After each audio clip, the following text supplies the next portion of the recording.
What's up, y'all? My name is Wilson Bingham. I was a member of the exercise and physical activity group this term for the special group project. We looked at a lot of great research in relationship to exercise, covered quite a bit of topics, but today I'm going to look at the topics that kind of came up the most, which is the optimization of physical activity. So when we exercise, how do we get the most out of it? And we looked at a lot of the physical and mental health benefits associated with exercise. So first, probably the most common that came up throughout the term is exercise and mental health. There's tons of really quality research looking at exercise's relationship to mood levels, dopamine, serotonin, and lack of negative mental health conditions like depression and anxiety, and so much more. We looked at a study from Whipley et al. And conducted in 2011 that examined exercise and mental health. In their research, they had a group of people exercise 4 days a week for a 7-week period. They measured serotonin before the 7 weeks, and then after the intervention, found a significant increase in serotonin production after the exercise. Serotonin is a neurotransmitter that's associated with happiness, feelings of well-being, and contentment. And so, yeah, these researchers kind of speculated it's changed probably due to self-esteem, self-image related emotions that are related to serotonin as well. Another great benefit for mental health is participation in sports.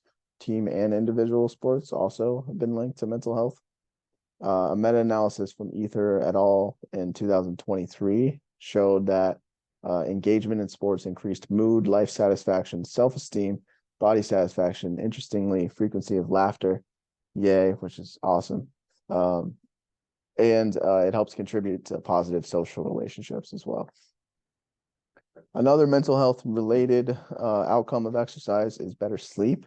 Sleep in itself, not necessarily mental health. However, quality and quantity of sleep are directly related to mental health.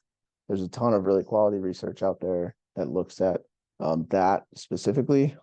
That's kind of outside the scope of this video. However, sleep, really good for mental health. I'm sure we've all been sleep deprived to varying degrees and notice the difference in our emotional and physical health throughout that next day. A study that we looked at from Klein in 2014 showed increased activity levels are correlated to an increase in the volume and quality of sleep. Participants also spent longer in REM sleep and had a reduced sleep latency. So that time that the pillow hits your head hits the pillow and you're actually falling asleep is reduced with exercise, which is amazing. Another thing that came up a ton throughout the term is cognitive decline in physical activity. Dementia is kind of a blanket statement that looks at age-related cognitive decline.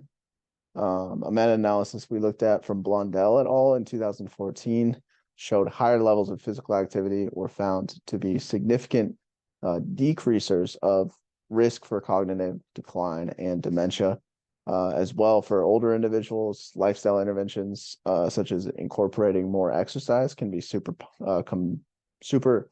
positive for combating or kind of buffering the effects and symptoms of cognitive decline.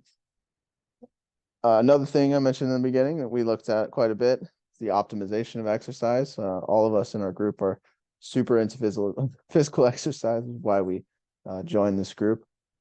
Yes, do your crunches, of course.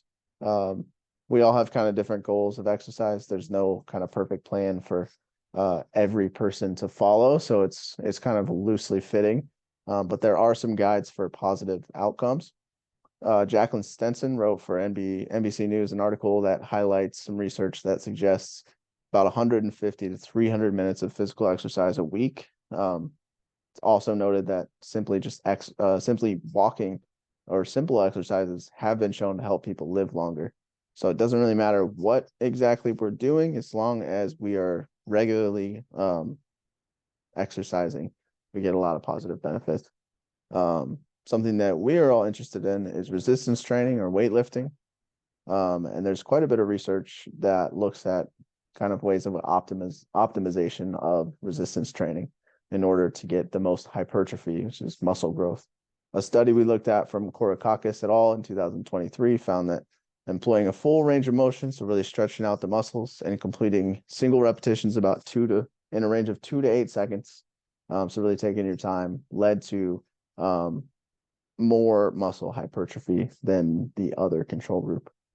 So just to wrap up briefly, if you're not exercising right now or not exercising regularly, you can expect increases in serotonin, lower anxiety and depression, higher quality and quantity of sleep, and buffers against cognitive decline.